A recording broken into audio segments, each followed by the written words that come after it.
Steve Deace, Michigan Podcast, joining us to talk college football and the plight of the Wolverines and what looks ahead for the Maize and Blue in 2018 and the entirety of college football. Steve shared with us his top 10 last week, which had kind of a curious team there at number 3 in Michigan State, but with the well, that's a whole entire other discussion. I think there's going to be a coaching change there, Mark. Yes. So that's a completely different deal. That's a completely different deal. Will that stuff? Will that eventually happen before we get to September? But I think the term that Mark D'Antonio and Tom Izzo were closer to the end of their tenure at Michigan State than we are to their continuance. So I'll put it that way, I think. And so, just as far as I'm concerned, just so justice is served and the rightful decisions are made there. But sticking with what's on the field, you tweeted me a direct message of an article that falls in line to a certain extent with what you played out as your criteria in determining your preseason top 10. And that was basically a playing ability and production factor coming back from 2017 and measuring it more in depth and more precisely and more accurately than many of us have down through the years and looking at returning starters. So the one stat, if I could boil that entire piece down, which I can't access right now, you may want to fill us in on where that can be found. But if I could boil down all those numbers into what I took from it, is that if you've got a high probability based on this percentage of offensive and defensive playmakers coming back to your team and the productivity, then you've got about an 85% chance of increasing your win total if you hit a certain threshold from the previous season. And if you go beyond to the lower depths of that on the other end of the spectrum, then you have just about an 85% at least chance of a decline in your win total from the previous season. So the article seems to back up the formula that you put in play quite a long time. I know that it's not exact, but it's similar to what you've put into place. Yeah, you're talking about, these are advanced metric analytics from Bill Connolly. Yes. Who is the data analytic guy for college football at SB Nation, who is outstanding. I would suggest, I almost don't want to recommend following him on Twitter because, taking his nuggets and sharing them makes me sound smarter, but I hate it when people do that with my stuff, so I will return the favor. I would recommend following Bill. He'll make you smarter, and I got to warn you. And I had to do the same thing because my full-time career is in politics, so I created a separate feed to separate what I do during the day with my love of college sports. Bill does not do that. Okay, so if you have an opposite partisan bent from where Bill is at politically, you will have to sift through some things that may annoy you to get to some really cool college football stuff. So with that disclaimer out there, the guy's incredible, and that metric that you just defined of his. I mean, my team, we proved him right last year. When you look at the amount of production we lost, and we saw a decline in our win-loss record, we proved him right. And you and I were talking throughout the course of the offseason leading into the 2017 season about why I thought Michigan was the most fascinating team. Because returning starters aren't really much of a metric anymore because there's sub-packages and everything else. What's a returning starter? And I pointed out to you, would you rather have Rashawn Gary coming on your team, or would you rather have the starting defensive tackle or the starting rush end at Northwestern, who's a pretty good player, but he ain't Rashawn Gary? Well, obviously, you'd rather have Rashawn Gary. But what Bill does is he looks beyond returning starters and looks at returning production. And I think that's a much better stat because that tells you, instead of quantity, we're looking at it more holistically, and we're factoring in quality as well. And I think, and I was fascinated to see how Michigan would respond to all the players they've lost, because the previous two classes in 2016 and 2017, Michigan was recruiting at the same level of the schools that had shown they can reload faster than everybody else. And right now, there's what, Alabama, I'd put in that class, Clemson's in that class, Alabama's in that class, And Georgia's about to get there. They might be one more recruiting class away. And I think those are schools that the traditional returning starter production metric doesn't mean as much for them as it does for the other 95% of college football. But those schools had been recruiting like that, Mark, for 2 to 5 years longer than Michigan was. And so Michigan was going to try and do on the fly in 3 recruiting classes. What Urban Meyer's had 5 or 6 years to do at Ohio State, what Nick Saban's had 8 or 9 years to do at Alabama, and what Dabo Swinney's had 7 or 8 years to do at Clemson. And we found out last year he couldn't do it. Well, now this year they have all that returning production coming. So I don't think that stat means as much to Alabama, Clemson, and Ohio State, and maybe Georgia, as it does everybody else. For the other 95% or so of teams in college football, I think that stat means quite a bit. And when you look at Connolly's metrics, you find that it's not even close. The 2 teams in the Big Ten with the most returning production are Michigan, or Michigan State's actually number 1 overall, and then Michigan. After that, there's a pretty big drop-off. But again, I think Ohio State is exempted from that stat to a certain extent because of the way they recruit and the level that they are at. But I think that does, I've got Rick, I've been listening a lot to Rick Pizzo at the Big Ten Network talking about Penn State's his favorite in the Big Ten next year. Well, when I look at Penn State, Mark, I see Michigan last year just with a better quarterback. All right, so people forget Wilton Speight was 3rd team All Big Ten in 2016. Everybody forgets that. I heard somebody say today, well, Harbaugh hasn't developed any quarterbacks. Well, he didn't do a damn good job of developing last year, okay? I'll tell you that. But the previous 2 years, he took Jake Rudock, who was a cast-off from Iowa, and developed him into a guy who's in his 2nd year of making a paycheck in the NFL. And Wilton Speight was, a 3-star nobody recruit from the previous regime, and he turned him into the 3rd team All Big Ten quarterback. So that's not entirely accurate. But when you look at the rest of Penn State's team, what they lose on defense, the loss of Saquon Barkley, which I don't think they'll feel much in terms of the rushing game, but his overall playmaking ability, they certainly will. Their roster looks a lot like Michigan's did last year. It's just Trace McSorley is a better returning quarterback than Wilton Speight was. So when you start looking at some of his statistics, you can see that a team like Penn State might be a little bit overrated as we head into the 2018 college football season. The only distinction I'll make right there is the one that you just made, but I'll emphasize it a little bit more. I think there's quite a bit of a difference between Wilton Speight, who's not going to lose you games, but he's not going to win you games, versus a Trace McSorley, who, because of his playmaking ability, will probably win you games.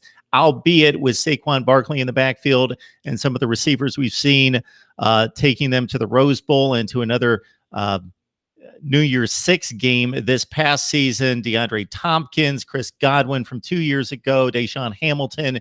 We'll see if Mike Gesicki, obviously moving on to the NFL as well, that if Trace McSorley doesn't have, I think he's going to still have those level of athletes on the perimeter, but whether he has that type of synergy with those players may be a bit different and more of a challenge for him coming back. There's Steve? another major factor there too, though. While it's not even close that McSorley is a better quarterback than Wilton Speight, I was only comparing circumstances. Yep. But the other mitigating factor there is Joe Moorhead's not there. I would argue there's been 2 coordinator hires that, if they didn't save the head coach's job, they certainly helped him firmly establish himself as a head coach in the last 2 years of college football. Last year, I thought Mike Elko, the hiring of him at Notre Dame to be defensive coordinator, I think that saved Brian Kelly's job.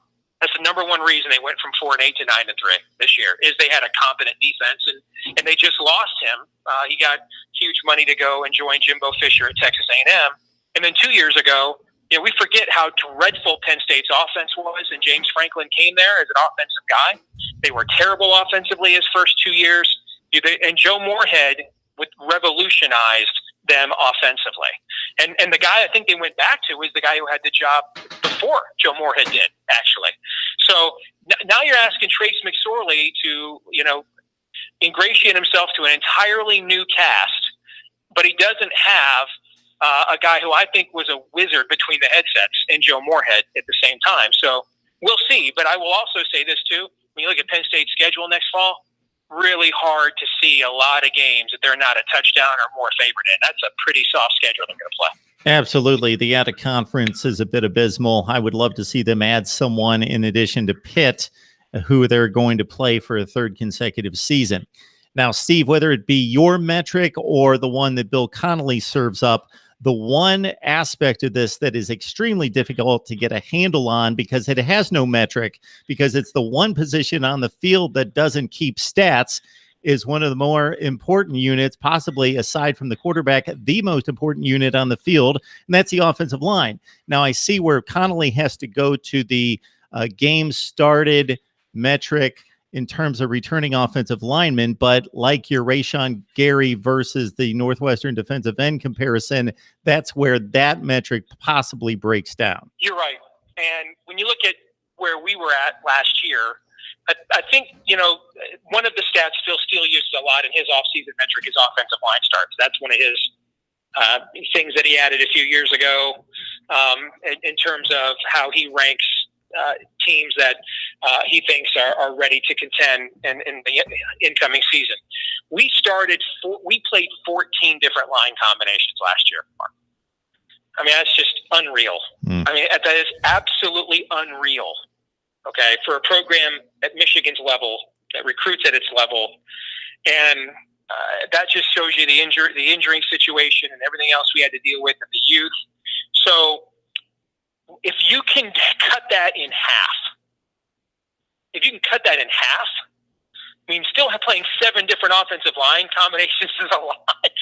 But if you could, if you could cut that in half, there's a certain level of improvement that goes along just with that alone.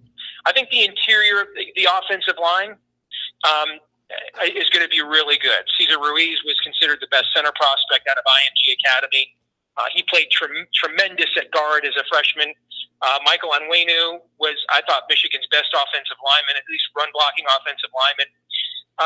Everybody saw the problems we had in pass protection, but this was also the first time since 1991. You go back to Jesse Johnson, Ricky Powers, and a freshman named Tyrone Wheatley, was the last time Michigan had 3 running backs gain over 500 yards.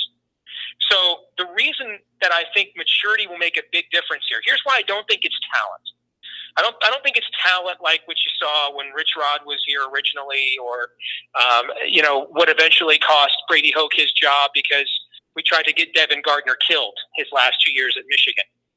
When we played teams that we clearly, or you would think we were physically better than, our offensive line dominated them. We almost had a game this year. We were about 10 yards off from, it was against Minnesota, from having the first time in Michigan's entire history that 2 backs gained 200 yards in the same game. We dominated teams not as good as us. You go back to Hoke, when we got to the end of his regime, we couldn't block Akron, Mark. We couldn't block Connecticut. Remember those games? Couldn't block those teams. I do. Okay. When we play teams that physically we could just line up and maul, we dominated them. We took Ohio State's farm team NFL offensive line. We averaged over 4 yards a carry against them. Where we really struggled was in pass protection against stunting teams. So here's what that tells me. A lot of this is experience and technique that just comes with development. Because when we could just line up and go hat on a hat, our talent mauled teams that couldn't match up with it. When we got to teams that had the same, similar, or even slightly better talent, then their technique overwhelmed us. And so that's where I have some confidence bringing in Ed Warner to help coach the offensive line. I know Ohio State fans have no regard for him as an offensive coordinator. I don't blame them. But he is considered one of the best offensive line coaches in the country. I think you will see, I wouldn't say dramatic, but if we could be modest, competent improvement at that spot. Then you throw in a quarterback with the escapability of Shea Patterson who can make plays. He'll make that offensive line better if he's in there because of his ability to get outside the pocket anyway. So I think there's a chance there for that unit. I'm not saying this is going to be, Steve Hutchinson, Jeff Backus, John Jansen, 4 guys that play in the NFL. But if we could get to, I think competency is an attainable goal, especially if you have a more capable quarterback with more athletic ability standing back there that can buy you some time at the same time. I forget, Steve, was it Backus or Hutchinson who then moved on to play for your favorite NFL team there in Detroit? Backus did. Okay, yeah. But you got to remember, you know what everybody forgets about those guys, though? You know, that 97 team, there were a lot of questions about that offensive line, too. And Backus and Hutchinson were redshirt freshmen on that team. And, you know, Backus started every game in the NFL for 10 years. Steve Hutchinson's going to be in the Hall of Fame in the NFL. I mean, John Jansen still has the record for most wins as a Michigan player in a career. You know, and so Hutchinson and Backus were redshirt freshman starters on a team that won a national championship. You go back to the team that Ed Warner was the offensive line coach at Ohio State in 2014. Billy Price was a freshman starter on that team. You know, so if the talent is there, I think the talent is there. I watched what these guys did in terms of moving bodies when they physically when they were expected to physically control the line of scrimmage, they did. So to me, I think this is about technique and development. I think some of that is just another year of experience. Some of that hopefully will be some improved technique coaching at the same time.